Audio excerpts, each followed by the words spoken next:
L'Égypte ancienne, avec ses pharaons, ses pyramides et ses énigmes, reste une source inépuisable de fascination. Bien qu'elle ait découvert de nombreuses merveilles dans ses profondeurs sablonneuses, cette terre ne cesse d'étonner. Numéro 1. La statue tournante. Parmi les artefacts intrigants de l'Égypte se trouve une statue de 10 pouces de hauteur appelée Nibo Usano, qui a dérouté les archéologues et les scientifiques. Cette statue présente un comportement particulier, tournant apparemment toute seule à l'intérieur d'une vitrine. Plusieurs tentatives ont été faites pour déchiffrer la cause de ce mouvement énigmatique. Une explication dominante suggère que les vibrations des personnes passant à proximité de l'exposition pourraient être responsables du mouvement et des tremblements de la statue. Notamment, la vidéo ne montre aucune preuve de personnes interagissant physiquement avec le personnage. Ce lent mouvement inexpliqué d'une statue a à lui seul une aura troublante. Ce qui rend la chose encore plus intrigante, c'est que cette rotation à 180 degrés est un phénomène récent, malgré la présence de la statue dans la collection du musée depuis 80 ans, ce qui est stupéfiant. Numéro 2. Le long tunnel. Les archéologues égyptiens ont fait une découverte remarquable au temple de Taposiri Mania, un vaste tunnel creusé dans la roche qui descend à 12,8 mètres sous terre. La profondeur de ce tunnel suffit à évoquer un sentiment d'émerveillement et d'appréhension. Dans ce tunnel, une grande variété d'artefacts ont été découverts, notamment des statues de divinités, des pièces de monnaie et des statues sans tête. Mais ce n'est pas seulement sa profondeur qui étonne, la longueur du tunnel est estimée à 1,31 m, selon un communiqué du ministère égyptien du Tourisme. Tout aussi impressionnant, l'aspect le plus intrigant de cette découverte est la possibilité alléchante qu'elle puisse conduire au tombeau perdu de Cléopâtre et de son amant Marc-Antoine. Cependant, les avis varient et certains experts se montrent sceptiques quant à une telle évolution. L'issue reste incertaine, mais si elle mène effectivement au tombeau de Cléopâtre, les scientifiques suggèrent qu'il pourrait s'agir de la découverte archéologique la plus importante de ce siècle. Numéro 3. Énergie électromagnétique à la Grande Pyramide de Gizeh. En 2018, une découverte fascinante a jeté un nouvel éclairage sur la remarquable capacité de la Grande Pyramide de Gizeh à concentrer l'énergie électromagnétique dans ses chambres internes et sa base. Les scientifiques ont mené une étude minutieuse à l'aide de modèles pour analyser la répartition des champs électromagnétiques au sein de la pyramide et la manière dont les ondes électriques interagissent à l'intérieur de celle-ci. Grâce à cette enquête exhaustive, les chercheurs ont découvert la capacité unique de la pyramide à concentrer l'énergie électromagnétique dans ses chambres cachées. Ces chambres énigmatiques abritent les restes de Khéops et une chambre supplémentaire destinée à sa reine. Une analyse approfondie menée par l'équipe a finalement révélé l'extraordinaire capacité de la pyramide à amplifier l'énergie électromagnétique au sein de ses chambres internes, fournissant ainsi de nouvelles informations sur les dimensions mystérieuses des chambres abritant Khéops et son épouse. Numéro 4. Ossements anciens. Lors d'une fouille à Ballum, parmi les découvertes se trouvaient des ossements qui présentaient une énigme déconcertante, ceux d'un garçon entouré d'un total de 142 chiens. Cette situation soulève de nombreuses questions. Pourquoi la dépouille du garçon a-t-elle été enterrée parmi les chiens? De plus, le garçon semblait avoir un sac en lin couvrant sa tête, une pratique funéraire apparemment étrangère à l'Égypte ancienne. L'équipe responsable de cette découverte a qualifié ce lieu de sépulture d'inhabituel pour l'Égypte ancienne. Leur théorie de travail suggère que cet enterrement inhabituel de l'enfant et des chiens pourrait avoir été introduit par des étrangers résidant dans la région à l'époque. Il existe un indice supplémentaire sous la forme d'argile bleue trouvée dans les os de chiens, qui éclaire le sort de ces animaux. L'argile bleue était facilement disponible dans les réservoirs d'eau de l'Égypte ancienne, ce qui a amené les chercheurs à spéculer que les chiens auraient pu périr à cause d'une inondation. Il est important de noter qu'il n'y a aucune indication d'une cause violente de décès parmi les chiens, ce qui conforte l'hypothèse de l'inondation. Numéro 5. Cité dorée perdue à Luxor. Le 8 avril 2021, Le ministère égyptien du Tourisme et des Antiquités a annoncé la découverte à Luxor d'une cité dorée perdue vieille de 3000 ans. Betsy Brand, professeure d'égyptologie à l'université Johns Hopkins, a déclaré que la découverte de cette cité perdue est la découverte archéologique la plus importante depuis la tombe de Toutankhamon. Le communiqué du ministère souligne qu'il s'agit de la plus grande colonie administrative et industrielle de l'époque de l'Empire égyptien sur la rive occidentale de Luxor, ajoutant qu'il s'agit de la plus grande ville jamais découverte en Égypte. La mission archéologique a découvert une ville enterrée datant du règne du roi Amenophi III et qui continuait à être utilisée par le roi Toutankhamon, soit il y a 1000 ans. Le communiqué officiel continue. Le célèbre archéologue Seyagouas, chef de la mission, a confirmé qu'il s'agit de la plus grande ville antique d'Égypte. Des rues bordées de maisons, 3 palais royaux, une boulangerie, un centre administratif, un atelier de sculpture et des restes humains ont été retrouvés, ce qui est inhabituel. Betsy Brand a ajouté que la découverte nous offrira une vision globale et insolite de la vie des anciens Égyptiens pendant les heures les plus somptueuses du Nouvel Empire. Numéro 6. La reine inconnue de Sekar. Dans les tombeaux de Sekar, ils réécrivent l'histoire de l'Égypte ancienne. Dans cette nécropole située à 31 km au sud du Caire, l'archéologue Seyagouas a découvert en janvier 2021 le tombeau d'une souveraine jusqu'alors inconnue nommée la reine Nit. La nécropole de Sekar faisait partie du cimetière de Manman, l'ancienne capitale et des monuments funéraires de 17 pharaons, dont la pyramide à degrés de Sousse, la plus ancienne du monde construite au XVIIe siècle avant J.C. Suite à cette découverte, l'archéologue, qui fut ministre égyptien des Antiquités, déclarait « Nous écrivons désormais un nouveau chapitre de l'histoire de l'ancien royaume en ajoutant le nom d'une nouvelle reine à la liste. » L'équipe a trouvé des inscriptions désignant Nit comme la fille d'un pharaon. Les experts se demandent si son mari était aussi son père, ce qui ne serait pas surprenant puisque l'inceste n'était pas une pratique étrange au sein de la royauté égyptienne. Si cela était vrai, Sekar serait le premier roi à épouser sa fille. Numéro 7. Momie à langue d'or d'Alexandrie, découverte révélatrice en Égypte. L'histoire ancienne est révélée dans de nombreux endroits en Égypte. Début février 2021, la découverte de 16 chambres funéraires aux portes d'Alexandrie a été annoncée. 2 des momies trouvées avaient des langues dorées qui, selon les porte-paroles du ministère du Tourisme et des Antiquités égyptiennes, leur permettaient de parler avec l'au-delà. Numéro 8. La plus ancienne brasserie du monde, découverte à Yacompoli.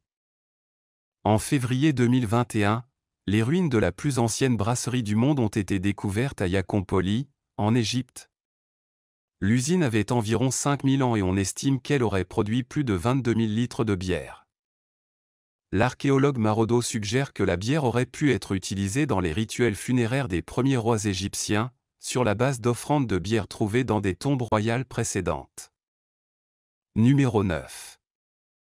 Le tombeau du trésorier en chef de Ramsès II. En novembre 2021, une équipe d'archéologues de l'Université du Caire annonce la découverte de la tombe du trésorier en chef de Ramsès II, nommé Cambi. Ramsès II est considéré comme le pharaon le plus grand et le plus puissant du nouvel empire égyptien. Outre la tombe du trésorier, les archéologues ont également découvert les tombes de 2 autres dignitaires, dont celle d'un chef militaire nommé Karim. Numéro 10. 250 tombes à El Mamilla, découvertes accidentelles dans la nécropole.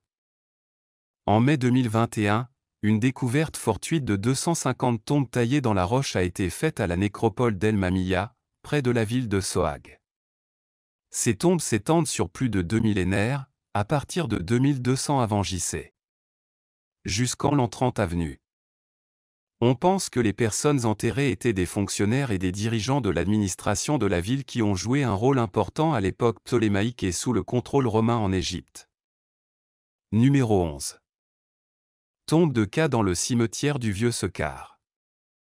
En avril 2019, la tombe de Ka a été découverte dans l'ancien cimetière de Sekar. C'était un haut fonctionnaire qui servait de superviseur du palais royal à la fin de la 5e dynastie. Cette découverte a été considérée comme l'une des 10 plus importantes de l'année selon l'American Journal of Archaeology. Numéro 12. Le zoo funéraire de Sécar.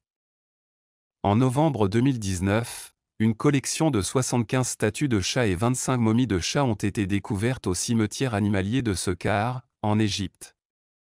D'autres sculptures et figures d'animaux ont également été trouvées, dont 2 petits sarcophages en calcaire avec l'image de la déesse égyptienne Bastée représentée sous la forme d'un chat. Le chat était vénéré dans l'Égypte ancienne associé à la protection du foyer et de la divinité dans ses affrontements avec le serpent Apep.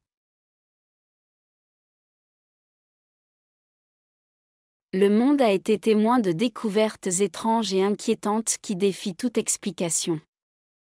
Dans cette vidéo, nous verrons certains des mystères archéologiques qui ont intrigué l'humanité à travers les temps. La momie criante. Il s'agit d'une momie à l'aspect particulièrement terrifiant, avec son visage déformé comme si elle hurlait de douleur lors de ses derniers instants.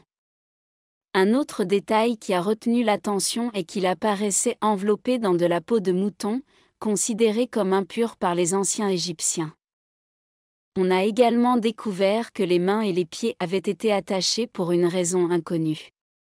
Plusieurs études ont montré que l'homme avait été embaumé rapidement, sans l'ablation habituelle de son cerveau et de ses organes internes. On aurait dit que quelqu'un était pressé de l'enterrer. On pense que l'homme inconnu pourrait avoir été empoisonné ou enterré vivant. Il existe une théorie qui suggère qu'il n'appartient pas à Pantawé, l'un des fils de Ramsès III, qui a été contraint d'ingérer du poison pour avoir participé à un complot contre son père. Sphère de Klerksdorp. La nature énigmatique des sphères de Klerksdorp a généré de nombreuses théories et débats, mais à ce jour, il n'existe aucun consensus scientifique sur leur origine. Alors que certains soutiennent qu'il s'agit simplement de concrétions naturelles, d'autres ont émis l'hypothèse qu'il pourrait s'agir d'artefacts culturels avancés ou même de preuves d'une ancienne technologie extraterrestre. Le manque de preuves concluantes et le mystère entourant ces sphères ont contribué à leur statut d'énigme non résolue en archéologie et en géologie.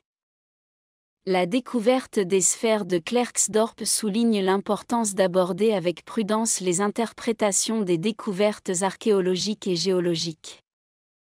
Bien qu'il soit tentant d'envisager des explications sensationnelles, le manque de preuves concluantes et la nécessité d'appliquer des méthodes scientifiques rigoureuses soulignent l'importance de poursuivre la recherche et d'examiner ces domaines dans le contexte des connaissances et des preuves scientifiques actuelles. Le buste de Néfertiti.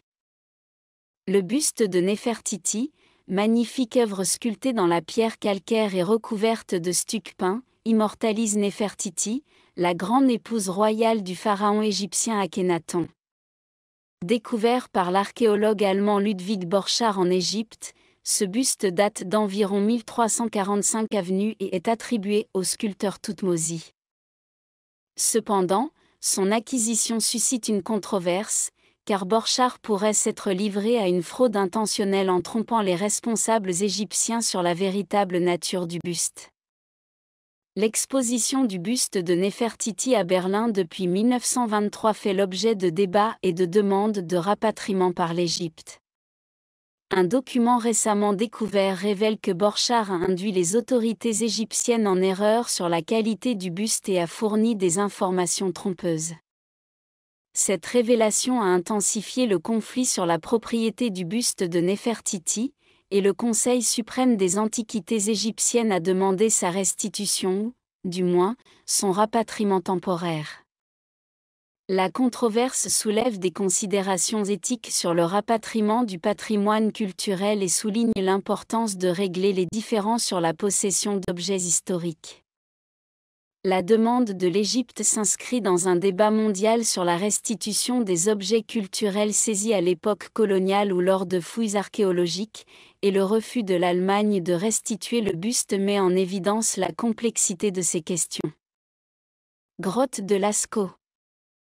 Niché dans les paysages pittoresques du sud-ouest de la France se trouve l'extraordinaire grotte de Lascaux, célèbre pour ses captivantes peintures rupestres paléolithiques. Découverte par 4 adolescents le 12 septembre 1940, les parois de la grotte abritent près de 2000 figures d'animaux, d'humains et de signes abstraits. La collection comprend des cerfs, des vaches, des bisons, des chats, un oiseau, un rhinocéros et un ours, tous gravés avec beaucoup de détails et de finesse artistique. Ces peintures offrent une image vivante du monde antique et de l'acte sacré de peindre. En 1948, la grotte fut ouverte au public, mais l'afflux quotidien menaçait les délicates peintures. En 1963, il est décidé de fermer Lascaux pour préserver son précieux patrimoine. 2 décennies plus tard, une réplique exacte appelée Lascaux II a vu le jour, offrant aux visiteurs la possibilité de découvrir la magie de la grotte sans mettre en danger les œuvres d'art originales. Les peintures de Lascaux occupent une place importante dans l'histoire de l'art, et une œuvre particulièrement frappante, connue sous le nom de « Bison croisé », montre l'extraordinaire habileté des peintres à capturer le réalisme et à utiliser la perspective. Malgré ses efforts de préservation, la grotte de Lascaux est toujours confrontée à de nouvelles menaces, telles que la croissance de moisissures, de champignons et de bactéries qui peuvent endommager les peintures et effacer leur beauté intemporelle. La bibliothèque Assurbanipal est un trésor archéologique découvert au XIXe siècle par Austin-Henri Layard dans l'ancienne ville de Ninive, en Irak. Composé de plus de 25 000 fragments de tablettes d'argile, il révèle la richesse intellectuelle de l'Assyrie antique et les passions littéraires du roi Assurbanipal. Le monarque, connu pour ses réalisations militaires et culturelles, envoya des scribes dans tout son empire à la recherche de trésors littéraires, construisant une bibliothèque allant des chroniques et textes religieux à l'épopée de Gilgamesh. Cette collection impressionnante, comprenant des chefs-d'œuvre littéraires et des traités sur la médecine et l'astronomie, offre un aperçu approfondi de la culture, de la religion et du paysage intellectuel assyrien.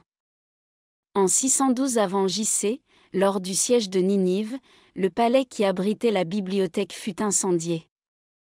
Cependant, la chaleur a partiellement cuit les lattes, les préservant plutôt que de les détruire. La bibliothèque Assurbanipal est un témoignage unique qui a résisté à l'épreuve du temps, nous invitant à explorer l'histoire de l'Assyrie et la passion du savoir de son roi à travers ses fragments littéraires anciens. Le pharaon d'argent. En 1940, le Français Pierre Montet fait une découverte archéologique sans précédent qui vaut la reconnaissance de la communauté scientifique. Ce qu'il a trouvé était le tombeau de l'ancien pharaon égyptien Susénète Ier. La découverte a eu lieu dans la ville de Téni, où la crypte était presque intacte. Susénète a d'abord régné de 1039 à 991 avenue. Son nom original, Psuzène Ier, signifie « l'étoile qui apparaît dans la ville bien-aimée d'Amon ». Son enterrement a démontré une grande magnificence à la mesure de son importance. Dans le tombeau se trouvait non seulement le pharaon, mais aussi sa femme, 2 autres pharaons avant son règne, un prince et un prêtre. En regardant ces sarcophages, on saura qu'il s'appelait le pharaon d'argent. Le sarcophage extérieur était en granit rouge et celui du milieu en granit noir, tous 2 réutilisés ou usurpés. La momie de Susénète se trouvait à l'intérieur d'un 3e cercueil en argent massif, ce qui est inhabituel dans l'Égypte ancienne, car devant être importé, c'était un métal plus rare et plus précieux que l'or. De plus, le cercueil présentait une riche décoration en or, notamment un masque funéraire. L'ensemble de la coque extérieure s'est avéré étonnamment en très bon état. Son intérieur, en revanche, était complètement désintégré, ce qui indique que, malgré le luxe, les meilleures préparations n'ont pas été faites pour la conservation du corps. Les momies de feu. Contrairement aux Égyptiens, les anciennes tribus philippines avaient une façon unique de traiter leurs morts, elle les transformait en momies enflammées. Cela impliquait de soumettre les corps à un feu intense au lieu de les embaumer. Lorsqu'une personne était sur le point de mourir, on lui donnait beaucoup de sel pour déshydrater le corps de l'intérieur. Après leur mort, les corps étaient rôtis pendant des semaines ou des mois, parfois même ils y mettaient des braises chaudes pour les brûler de l'intérieur. Une fois complètement secs, les corps étaient transformés en une sorte de viande séchée humaine compacte et placés dans de petits cercueils en forme de citron appelés camanzi. Ces cercueils étaient cachés dans des grottes isolées des montagnes. Lorsque les colonisateurs espagnols sont arrivés au XVe siècle, ces pratiques ont disparu en raison des coutumes funéraires catholiques qu'elles ont apportées. Cependant, les grottes de Caban, où les momies ont été trouvées, ont été redécouvertes plus tard. Jusqu'à présent, plus de 300 momies de feu ont été trouvées dans ces grottes, certaines vieilles de plus de 100 ans avec des tatouages tribaux visibles sur leur peau.